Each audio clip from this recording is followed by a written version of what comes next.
সামাজিক যোগাযোগ মাধ্যমে গুজব ছড়াতে নতুন কৌশলের আশ্রয় নিচ্ছে গুজববাজেরা। তারা ব্লগ সাইটে গুজব তৈরি করে সামাজিক যোগাযোগ মাধ্যমে তা ছড়িয়ে দিচ্ছে। ফলে গুজব সহজেই মানুষ বিশ্বাস করছে। তারা এটিকে সত্যি খবরই মনে করছে, আর এতে গুজবের জোর আরও বাড়ছে। জানাচ্ছেন বিস্তারিত আরিফিন শাওন। সম্প্রতি ভারতের একটি ভিডিও সামাজিক মাধ্যমে ব্যাপকভাবে ছড়িয়ে পড়ে, যেখানে দাবি করা হয় বাংলাদেশের যুবলীগ কর্মীর ওপর হামলা করেছে সমন্বয়করা।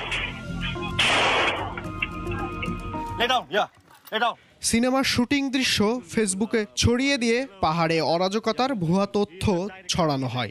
সেনা সদস্যদের নিহত হওয়ার গুজবও ছড়ানো হচ্ছে। গুজবগুলো এগুলো সব সরকারের আমলেই হয়। ফ্রি ব্লগ স্পটের যে ডোমেইনগুলো এগুলো গত সেপ্টেম্বর থেকে হয়েছে। এটা একেবারে নতুন ধরন। এর আগে ফ্যাক্ট চেকাররা এত নিবিড়ভাবে এই ঘটনাগুলো আগে দেখে নাই। এটা আমি বলতে পারি যে বাংলাদেশের রাজনৈতিক একটা অপপ্রচারের নতুন কৌশল। যেমন এই সেনানিবাসের যে ঘটনাটা এটাও ওরা ওখানে প্রকাশ করেছে। সানবিট সব দিবে সামাল। সানবিট ম্যাজিক প্রেস ডিশওয়াশিং এর মাথা ঘোরানো সলিউশন। সাধারণ মানুষের অজ্ঞতা এবং আবেগ কাজে লাগিয়ে উদ্দেশ্য হাসিল করতে উঠে পড়ে লেগেছে একটি চক্র। এই চক্রের মূল লক্ষ্য দেশে অরাজকতা সৃষ্টি করা। ব্লগ স্পট নামে কিছু ফ্রি ডোমেইনের সাইট বানানো যায় ইজিলি, যে কেউ বানাতে পারে ঘরে বসে ৫-১০ মিনিটে।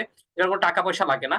তো এই ডোমেইনগুলো ইউজ করে এরা বিভিন্ন সাইট বানায় ওখানে মন গড়া বিভিন্ন সংবাদ প্রকাশ করে। শহীদ বুদ্ধিজীবী স্মৃতিসৌধ ভেঙে ফেলার ভুয়া ভিডিও ছড়িয়ে দেওয়া হয়, তবে পরে জানা যায় সংস্কার কাজ চলছে।